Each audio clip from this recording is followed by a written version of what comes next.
വിശുദ്ധ യോഹന്നാൻ എഴുതിയ നമ്മുടെ കർത്താവ് ഈശോ മിശിഹായുടെ പരിശുദ്ധ സുവിശേഷം. അദ്ധ്യായം 6. അപ്പം വർദ്ധിപ്പിക്കുന്നു. യേശു തിബേരിയാസ് എന്നുകൂടി വിളിക്കപ്പെടുന്ന ഗലീലി കടലിൻ്റെ മറുകരയിലേക്ക് പോയി. വലിയ ഒരു ജനക്കൂട്ടം അവനെ അനുഗമിച്ചു.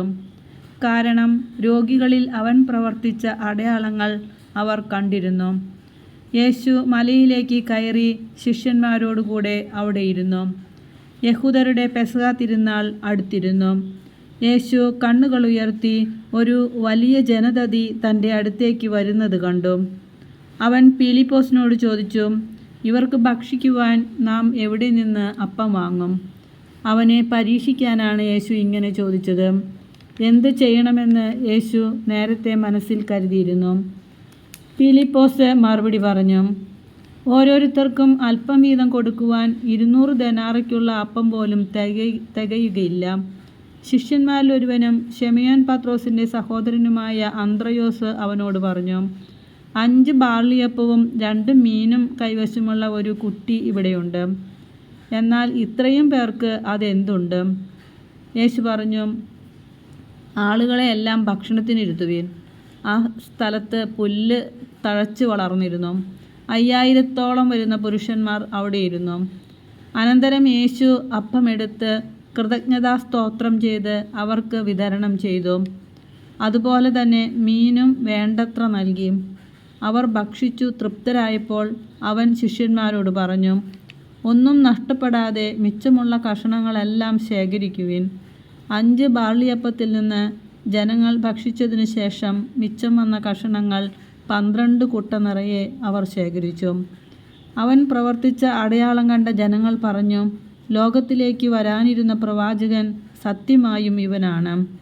അവർ വന്ന് തന്നെ രാജാവാക്കാൻ വേണ്ടി ബലമായി പിടിച്ചുകൊണ്ടുപോകാൻ ഭാവിക്കുന്നു എന്ന് മനസ്സിലാക്കിയ യേശു വീണ്ടും തനിയെ മലമുകളിലേക്ക് പിന്മാറി വെള്ളത്തിനു മീതെ നടക്കുന്നു.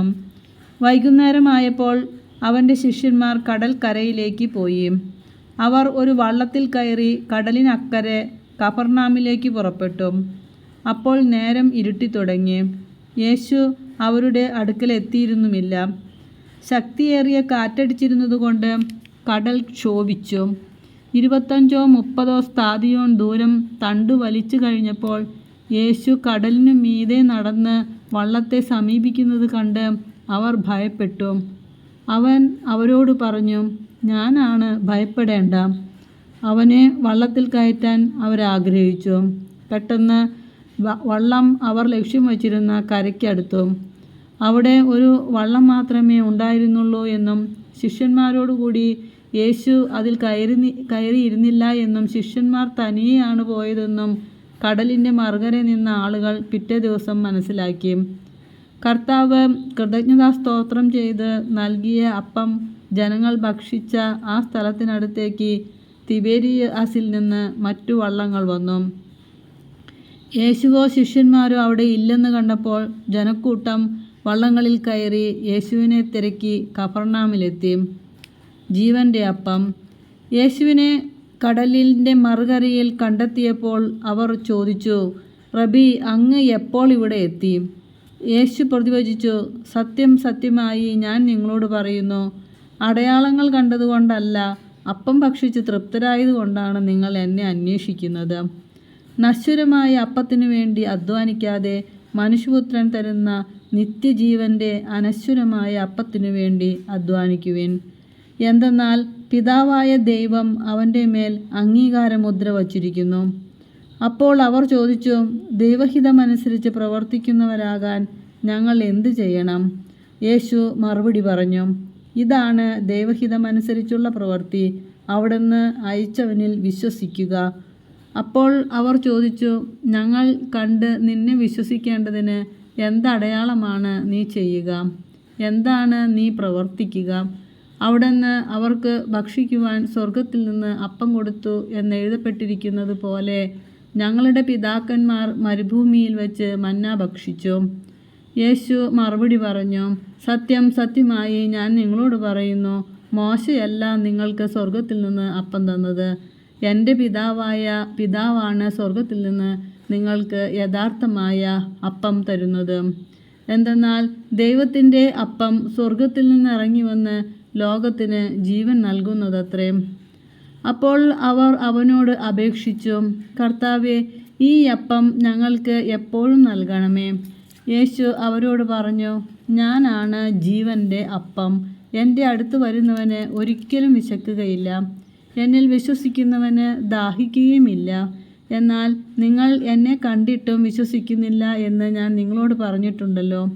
പിതാവ് എനിക്ക് നൽകുന്നവരെല്ലാം എൻ്റെ അടുത്ത് വരും. എൻ്റെ അടുക്കൽ വരുന്നവനെ ഞാൻ ഒരിക്കലും തള്ളിക്കളയുകയുമില്ല.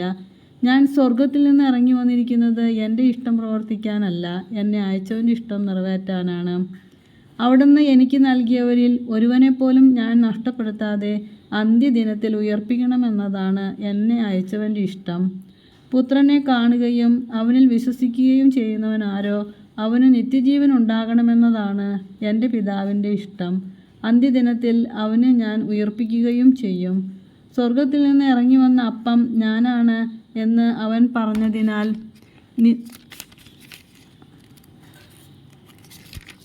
യഹൂദർ അവനെതിരെ പിറുപിറുത്തു. അവർ പറഞ്ഞു, ഇവൻ ജോസഫിൻ്റെ മകനായ യേശുവല്ലേ? ഇവൻ്റെ പിതാവിനെയും മാതാവിനെയും നമുക്ക് അറിഞ്ഞുകൂടെ? പിന്നെ എങ്ങനെയാണ് ഞാൻ സ്വർഗത്തിൽ നിന്ന് ഇറങ്ങി വന്നിരിക്കുന്നു എന്ന് ഇവൻ പറയുന്നത്? യേശു അവരോട് പറഞ്ഞു, നിങ്ങൾ പരസ്പരം പിറുപിറുക്കേണ്ടതില്ല. എന്നെ അയച്ച പിതാവ് ആകർഷിച്ചാലല്ലാതെ ഒരുവനും എൻ്റെ അടുക്കിലേക്ക് വരാൻ സാധിക്കുകയില്ല. അന്ത്യദിനത്തിൽ അവനെ ഞാൻ ഉയർപ്പിക്കും. അവരെല്ലാവരും ദൈവത്താൽ പഠിപ്പിക്കപ്പെട്ടവരാകും എന്ന് പ്രവാചക ഗ്രന്ഥങ്ങളിൽ എഴുതപ്പെട്ടിരിക്കുന്നു. പിതാവിൽ നിന്ന് ശ്രവിക്കുകയും പഠിക്കുകയും ചെയ്തവരെല്ലാം എൻ്റെ അടുക്കൽ വരുന്നു. ആരെങ്കിലും പിതാവിനെ കണ്ടിട്ടുണ്ട് എന്നല്ല ഇതിനർത്ഥം. ദൈവത്തിൽ നിന്നുള്ളവൻ മാത്രമേ പിതാവിനെ കണ്ടിട്ടുള്ളൂ. സത്യം സത്യമായി ഞാൻ നിങ്ങളോട് പറയുന്നു, വിശ്വസിക്കുന്നവന് നിത്യജീവനുണ്ട്. ഞാൻ ജീവൻ്റെ അപ്പമാണ്. നിങ്ങളുടെ പിതാക്കന്മാർ മരുഭൂമിയിൽ വെച്ച് മന്ന ഭക്ഷിച്ചു, എങ്കിലും അവർ മരിച്ചു. ഇതാകട്ടെ മനുഷ്യൻ ഭക്ഷിക്കുന്നതിനു വേണ്ടി സ്വർഗത്തിൽ നിന്നിറങ്ങിയ അപ്പമാണ്. ഇത് ഭക്ഷിക്കുന്നവൻ മരിക്കുകയില്ല. സ്വർഗത്തിൽ നിന്നിറങ്ങിയ ജീവനുള്ള അപ്പം ഞാനാണ്. ആരെങ്കിലും ഈ അപ്പത്തിൽ നിന്ന് ഭക്ഷിച്ചാൽ അവൻ എന്നേക്കും ജീവിക്കും. ലോകത്തിൻ്റെ ജീവനു വേണ്ടി ഞാൻ നൽകുന്ന അപ്പം എൻ്റെ ശരീരമാണ്. ഇതേപ്പറ്റി യഹൂദർക്കിടയിൽ തർക്കമുണ്ടായി. തൻ്റെ ശരീരം നമുക്ക് ഭക്ഷണമായി തരാൻ ഇവന് എങ്ങനെ കഴിയുമെന്ന് അവർ ചോദിച്ചു. യേശു പറഞ്ഞു, സത്യം സത്യമായി ഞാൻ നിങ്ങളോട് പറയുന്നു, നിങ്ങൾ മനുഷ്യപുത്രൻ്റെ ശരീരം ഭക്ഷിക്കുകയും അവൻ്റെ രക്തം പാനം ചെയ്യുകയും ചെയ്യുന്നില്ലെങ്കിൽ നിങ്ങൾക്ക് ജീവൻ ഉണ്ടായിരിക്കുകയില്ല. എൻ്റെ ശരീരം ഭക്ഷിക്കുകയും എൻ്റെ രക്തം പാനം ചെയ്യുകയും ചെയ്യുന്നവന് നിത്യജീവനുണ്ട്. അവസാന ദിവസം ഞാൻ അവനെ ഉയർപ്പിക്കും. എന്തെന്നാൽ എൻ്റെ ശരീരം യഥാർത്ഥ ഭക്ഷണമാണ്, എൻ്റെ രക്തം യഥാർത്ഥ പാനീയവുമാണ്. എൻ്റെ ശരീരം ഭക്ഷിക്കുകയും എൻ്റെ രക്തം പാനം ചെയ്യുകയും ചെയ്യുന്നവൻ എന്നിലും ഞാൻ അവനിലും വസിക്കുന്നു. ജീവിക്കുന്നവനായ പിതാവ് എന്നെ അയച്ചു. ഞാൻ പിതാവ് മൂലം ജീവിക്കുന്നു. അതുപോലെ എന്നെ ഭക്ഷിക്കുന്നവൻ ഞാൻ മൂലം ജീവിക്കും. ഇത് സ്വർഗത്തിൽ നിന്ന് ഇറങ്ങി വന്ന അപ്പമാണ്. പിതാക്കന്മാർ മന്ന ഭക്ഷിച്ചു, എങ്കിലും മരിച്ചു. അതുപോലെയല്ല ഈ അപ്പം. ഇത് ഭക്ഷിക്കുന്നവൻ എന്നേക്കും ജീവിക്കും. കഫർനാമിലെ സിനഗോഗിൽ പഠിപ്പിച്ചു കൊണ്ടിരിക്കുമ്പോഴാണ് അവൻ ഇത് പറഞ്ഞത്. നിത്യജീവൻ്റെ വചസ്സുകൾ. ഇത് കേട്ട് അവൻ്റെ ശിഷ്യരിൽ പലരും പറഞ്ഞു, ഈ വചനം കഠിനമാണ്. ഇത് ശ്രവിക്കാൻ ആർക്ക് കഴിയും? തൻ്റെ ശിഷ്യന്മാർ പിറുപിറുക്കുന്നു എന്ന് മനസ്സിലാക്കി യേശു അവരോട് ചോദിച്ചു, ഇത് നിങ്ങൾക്ക് ഇടർച്ച വരുത്തുന്നുവോ? അങ്ങനെയെങ്കിൽ മനുഷ്യപുത്രൻ ആദ്യം ആയിരുന്നിടത്തേക്ക് ആരോഹണം ചെയ്യുന്നത് നിങ്ങൾ കണ്ടാലോ? ആത്മാവാണ് ജീവൻ നൽകുന്നത്, ശരീരം ഒന്നിനും ഉപകരിക്കുന്നില്ല. നിങ്ങളോട് ഞാൻ പറഞ്ഞ വാക്കുകൾ ആത്മാവും ജീവനുമാണ്. എന്നാൽ വിശ്വസിക്കാത്തവരായി നിങ്ങളിൽ ചിലരുണ്ട്. അവർ ആരെന്നും തന്നെ ഒറ്റിക്കൊടുക്കാനിരിക്കുന്നവൻ ആരെന്നും ആദ്യം മുതലേ അവൻ അറിഞ്ഞിരുന്നു. അവൻ പറഞ്ഞു, ഇതുകൊണ്ടാണ് പിതാവിൽ നിന്ന് വരം ലഭിച്ചാലല്ലാതെ എൻ്റെ അടുക്കലേക്ക് വരാൻ ആർക്കും സാധിക്കുകയില്ല എന്ന് ഞാൻ നിങ്ങളോട് പറഞ്ഞത്. ഇതിനുശേഷം അവൻ്റെ ശിഷ്യന്മാരിൽ വളരെ പേർ അവനെ വിട്ടുപോയി. അവർ പിന്നീട് ഒരിക്കലും അവൻ്റെ കൂടെ നടന്നില്ല. യേശു 12 പേരോടുമായി ചോദിച്ചു, നിങ്ങളും പോകാൻ ആഗ്രഹിക്കുന്നുവോ? ശിമോൻ പത്രോസ് മറുപടി പറഞ്ഞു, കർത്താവേ, ഞങ്ങൾ ആരുടെ അടുത്തേക്ക് പോകും? നിത്യജീവൻ്റെ വചനങ്ങൾ നിൻ്റെ പക്കലുണ്ട്. നീയാണ് ദൈവത്തിൻ്റെ പരിശുദ്ധൻ എന്ന് ഞാൻ വിശ്വസിക്കുകയും അറിയുകയും ചെയ്തിരിക്കുന്നു. യേശു അവരോട് പറഞ്ഞു, നിങ്ങൾ 12 പേരെ ഞാൻ തിരഞ്ഞെടുത്തില്ലേ? എന്നാൽ നിങ്ങളിൽ ഒരുവൻ പിശാചാണ്. അവൻ ഇത് പറഞ്ഞത് ശിമയോൻ സ്കറിയാത്തയുടെ മകനായ യൂദാസിനെ കുറിച്ചാണ്. എന്തെന്നാൽ 12 പേരിൽ ഒരുവനായ അവനാണ് യേശുവിനെ ഒറ്റിക്കൊടുക്കാനിരുന്നത്. അദ്ധ്യായം 7. കൂടാരത്തിരുന്നാൾ. യേശു ഗലീലയെ ചുറ്റി സഞ്ചരിച്ചു കൊണ്ടിരുന്നു. യഹൂദർ അവനെ വധിക്കാൻ അവസരം പാർത്തിരുന്നതിനാൽ യൂദയായിൽ സഞ്ചരിക്കാൻ അവൻ ഇഷ്ടപ്പെട്ടില്ല. യഹൂദരുടെ കൂടാരത്തിരുന്നാൾ സമീപിച്ചിരുന്നു.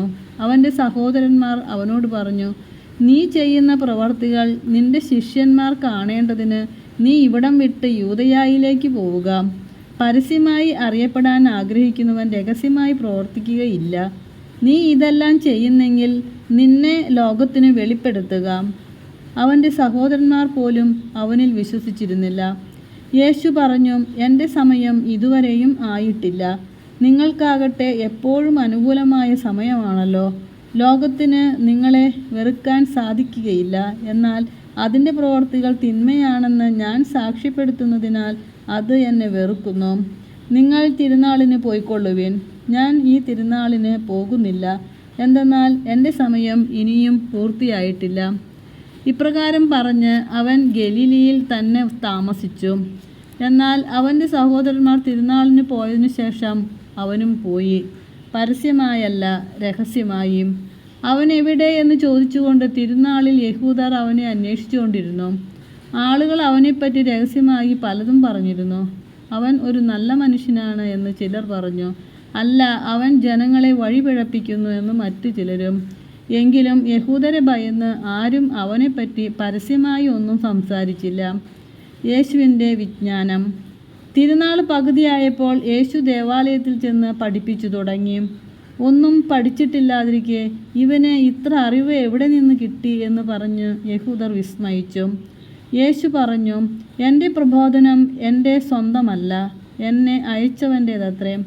അവിടുത്തെ ഇഷ്ടം നിറവേറ്റാൻ മനസ്സുള്ളവൻ ഈ പ്രബോധനം ദൈവത്തിൽ നിന്നുള്ളതോ അതോ ഞാൻ സ്വയം നൽകുന്നതോ എന്ന് മനസ്സിലാക്കും. സ്വമേധയാ സംസാരിക്കുന്നവൻ സ്വന്തം മഹത്വം അന്വേഷിക്കുന്നു. എന്നാൽ തന്നെ അയച്ചവൻ്റെ മഹത്വം അന്വേഷിക്കുന്നവൻ സത്യവാനാണ്, അവനിൽ അനീതിയില്ല. മോശ നിങ്ങൾക്ക് നിയമം നൽകിയില്ലേ? എന്നിട്ടും നിങ്ങളാരും നിയമം പാലിക്കുന്നില്ല. എന്തുകൊണ്ടാണ് നിങ്ങൾ എന്നെ കൊല്ലാൻ ആലോചിക്കുന്നത്? ജനങ്ങൾ പറഞ്ഞു, നിനക്ക് പിശാചുണ്ട്. ആരാണ് നിന്നെ കൊല്ലാൻ ആലോചിക്കുന്നത്? യേശു പ്രതിവചിച്ചു, ഞാൻ ഒരു പ്രവൃത്തി ചെയ്തു, അതിൽ നിങ്ങളെല്ലാവരും ആശ്ചര്യപ്പെടുന്നു. മോശ നിങ്ങൾക്ക് പരിച്ഛേദന നിയമം നൽകിയിരിക്കുന്നു. വാസ്തവത്തിൽ അത് മോശയിൽ നിന്നല്ല, പിതാക്കന്മാരിൽ നിന്നാണ്. അതനുസരിച്ച് സാബത്തിൽ ഒരുവന് നിങ്ങൾ പരിച്ഛേദന നടത്തുന്നു. മോശയുടെ നിയമം ലംഘിക്കാതിരിക്കുന്നതിന് ഒരുവൻ സാബത്ത് ദിവസം പരിച്ഛേദന സ്വീകരിക്കുന്നുവെങ്കിൽ സാബത്ത് ദിവസം ഒരു മനുഷ്യനെ ഞാൻ പൂർണ്ണമായി സുഖമാക്കിയതിന് നിങ്ങൾ എന്നോട് കോപിക്കുന്നുവോ? പുറമേ കാണുന്നതനുസരിച്ച് വിധിക്കാതെ നീതിയായി വിധിക്കുവിൻ. ഇവനാണോ ക്രിസ്തു? ജെറുസലേം നിവാസികളിൽ ചിലർ പറഞ്ഞു, ഇവനെയല്ലേ അവർ കൊല്ലാൻ അന്വേഷിക്കുന്നത്? എന്നാൽ ഇതാ ഇവൻ പരസ്യമായി സംസാരിക്കുന്നു. എന്നിട്ടും അവർ ഇവനോട് ഒന്നും പറയുന്നില്ല. ഇവൻ തന്നെയാണ് ക്രിസ്തുവെന്ന് ഒരുപക്ഷെ അധികാരികൾ യഥാർത്ഥത്തിൽ അറിഞ്ഞിരിക്കുമോ? ഇവൻ എവിടെ നിന്ന് വരുന്നു എന്ന് നമുക്കറിയാം. എന്നാൽ ക്രിസ്തു വരുമ്പോൾ എവിടെ നിന്നാണ് വരുന്നതെന്ന് ആരും അറിയുകയില്ലല്ലോ. ദേവാലയത്തിൽ പഠിപ്പിച്ചുകൊണ്ടിരുന്നപ്പോൾ യേശു ഉച്ചത്തിൽ പറഞ്ഞു, ഞാൻ ആരാണെന്നും എവിടെ നിന്ന് വരുന്നുവെന്നും നിങ്ങൾക്കറിയാം. എന്നാൽ ഞാൻ സ്വമേധയ വന്നവനല്ല, എന്നെ അയച്ചവൻ സത്യവാനാണ്. അവിടുത്തെ നിങ്ങൾക്ക് അറിഞ്ഞുകൂടാ, എനിക്ക് അവിടുത്തെ അറിയാം. എന്തെന്നാൽ ഞാൻ അവിടുത്തെ അടുക്കൽ നിന്ന് വരുന്നു, അവിടെ നിന്നാണ് എന്നെ അയച്ചത്. അവനെ ബന്ധിക്കാൻ അവർ ശ്രമിച്ചു, എന്നാൽ ആർക്കും അവനെ പിടിക്കാൻ കഴിഞ്ഞില്ല. അവൻ്റെ സമയം ഇനിയും വന്നിരുന്നില്ല. ജനക്കൂട്ടത്തിൽ വളരെ പേർ അവനിൽ വിശ്വസിച്ചു. അവർ ചോദിച്ചു, ക്രിസ്തു വരുമ്പോൾ ഇവൻ പ്രവർത്തിച്ചതിലേറെ അടയാളങ്ങൾ പ്രവർത്തിക്കുമോ? വേർപാടിനെക്കുറിച്ചും ജനക്കൂട്ടം അവനെക്കുറിച്ച് പിറുപിറുക്കുന്നത് ഫരിസേയർ കേട്ടു. പുരോഹിത പ്രഭുക്കന്മാരും ഫരിസേയരും അവനെ ബന്ധിക്കാൻ സേവകരെ അയച്ചു. യേശു പറഞ്ഞു, അല്പസമയം കൂടി ഞാൻ നിങ്ങളോട് കൂടെയുണ്ട്. അതിനുശേഷം ഞാൻ എന്നെ അയച്ചവൻ്റെ അടുത്തേക്ക് പോകും. നിങ്ങൾ എന്നെ അന്വേഷിക്കും, കണ്ടെത്തുകയില്ല. ഞാൻ ആയിരിക്കുന്നിടത്ത് വരാൻ നിങ്ങൾക്ക് സാധിക്കുകയില്ല. യഹൂദർ പരസ്പരം പറഞ്ഞു, നമുക്ക് കണ്ടെത്താൻ കഴിയാത്ത വിധം എവിടേക്കാണ് അവൻ പോവുക? ഗ്രീക്കുകാരുടെ ഇടയിൽ ചിതറിപ്പാർക്കുന്നവരുടെ അടുക്കൽ പോയി ഗ്രീക്കുകാരെ പഠിപ്പിക്കാനായിരിക്കുമോ? നിങ്ങൾ എന്നെ അന്വേഷിക്കും, കണ്ടെത്തുകയില്ല എന്ന്, ഞാൻ ആയിരിക്കുന്നിടത്ത് വരാൻ നിങ്ങൾക്ക് കഴിയുകയില്ല എന്നും അവൻ പറഞ്ഞ ഈ വചനം എന്താണ്? ജീവജലത്തിൻ്റെ അരുവികൾ. തിരുനാളിൻ്റെ അവസാനത്തെ മഹാദിനത്തിൽ യേശു എഴുന്നേറ്റ് നിന്ന് ശബ്ദമുയർത്തി പറഞ്ഞു, ആർക്കെങ്കിലും ദാഹിക്കുന്നെങ്കിൽ അവൻ എൻ്റെ അടുക്കൽ വന്ന് കുടിക്കട്ടെ. എന്നിൽ വിശ്വസിക്കുന്നവൻ്റെ ഹൃദയത്തിൽ നിന്ന് വിശുദ്ധ ലിഖിതം പ്രസ്താവിക്കുന്നത് പോലെ ജീവജലത്തിൻ്റെ അരുവികൾ ഒഴുകും. അവൻ ഇത് പറഞ്ഞത് തന്നിൽ വിശ്വസിക്കുന്നവർ സ്വീകരിക്കാനിരിക്കുന്ന ആത്മാവിനെ പറ്റിയാണ്. അതുവരെയും ആത്മാവ് നൽകപ്പെട്ടിട്ടില്ലായിരുന്നു. എന്തെന്നാൽ യേശു അതുവരെയും മഹത്വീകരിക്കപ്പെട്ടിരുന്നില്ല. അധികാരികളുടെ അവിശ്വാസം. ഈ വാക്കുകൾ കേട്ടപ്പോൾ ഇവൻ യഥാർത്ഥത്തിൽ പ്രവാചകനാണ് എന്ന് ചിലർ പറഞ്ഞു. മറ്റു ചിലർ പറഞ്ഞു, ഇവൻ ക്രിസ്തുവാണ്.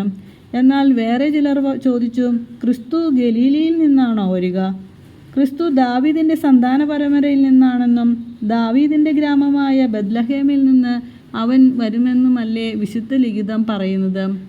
അങ്ങനെ അവനെക്കുറിച്ച് ജനങ്ങൾക്കിടയിൽ ഭിന്നതയുണ്ടായി. ചിലർ അവനെ ബന്ധിക്കാൻ ആഗ്രഹിച്ചു, എന്നാൽ ആരും അവൻ്റെ മേൽ കൈവച്ചില്ല. സേവകന്മാർ തിരിച്ചു ചെന്നപ്പോൾ പുരോഹിത പ്രമുഖന്മാരും ഫരിസേയരും അവരോട് ചോദിച്ചു, എന്തുകൊണ്ടാണ് നിങ്ങൾ അവനെ കൊണ്ടുവരാഞ്ഞത്? അവർ മറുപടി പറഞ്ഞു, അവനെപ്പോലെ ആരും ഇതുവരെ സംസാരിച്ചിട്ടില്ല. അപ്പോൾ ഫരിസേയർ അവരോട് ചോദിച്ചു, നിങ്ങളും വഞ്ചിതരായോ? അധികാരികളിലോ ഫരിസേയരിലോ ആരെങ്കിലും അവനിൽ വിശ്വസിച്ചിട്ടുണ്ടോ? നിയമം അറിഞ്ഞുകൂടാത്ത ഈ ജനക്കൂട്ടം ശപിക്കപ്പെട്ടതാണ്. മുമ്പൊരിക്കൽ യേശുവിൻ്റെ അടുക്കൽ പോയവനും അവരിൽ ഒരുവനുമായ നിക്കോദേമോസ് അപ്പോൾ അവരോട് ചോദിച്ചു, ഒരുവന് പറയാനുള്ളത് ആദ്യം കേൾക്കാതെയും അവൻ എന്താണ് ചെയ്യുന്നതെന്ന് അറിയാതെയും അവനെ വിധിക്കാൻ നമ്മുടെ നിയമം അനുവദിക്കുന്നുണ്ടോ? അവർ മറുപടി പറഞ്ഞു, നീയും ഗലീലയിൽ നിന്നാണോ? പരിശോധിച്ചു നോക്കൂ, ഒരു പ്രവാചകനും ഗലീലയിൽ നിന്ന് വരുന്നില്ല എന്ന് അപ്പോൾ മനസ്സിലാകും. ഓരോരുത്തരും സ്വന്തം വീടുകളിലേക്ക് പോയി.